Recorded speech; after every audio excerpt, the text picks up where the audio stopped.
Hello, good morning বন্ধুরা, সবাই কেমন আছো? আশা করি সবাই খুব ভালো আছো। আমিও খুব ভালো আছি। তো আজকে শ্রাবণ মাসের প্রথম সোমবার। তো আজকে আমি একটু পুজো দিতে যাব।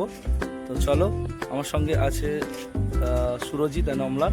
তো আজকে মন্দিরে পুজো দিতে যাবো শ্রাবণ মাসের প্রথম সোমবারে। দেখা যাচ্ছে, চলো মন্দিরে গিয়ে।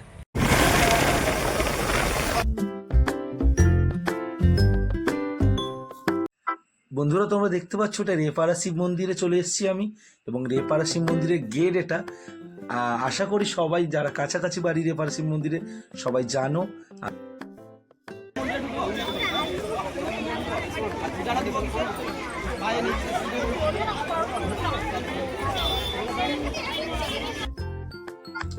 এতটাই ভিড় ছিল যে আমাকে অনেকটা দূর থেকেই লাইন দিতে হয়েছিল। এই যে ঘাট দেখতে পাচ্ছ, ঘাটের পরে যে বট গাছটা আছে ওখান থেকেই আমাকে লাইন দিতে হয়েছিল। অনেক পরেই আমি পুজো দেওয়ার চান্স পেয়েছি, প্রায় 3টে বেজে গেছিল। যারা যারা রেপারা শিব মন্দিরের পাশ থেকে দেখছো অবশ্যই কমেন্ট করে জানিও। এতটাই ভিড় ছিল যে ব্লগটা করে ওঠা সম্ভব হয়নি। আজকের মতোই এইখানে। সবাই ভালো থাকবেন, সুস্থ থাকবেন এবং আমাকে আরও ভালোবাসা দেবেন। দেখা হচ্ছে নেক্সট ব্লগে।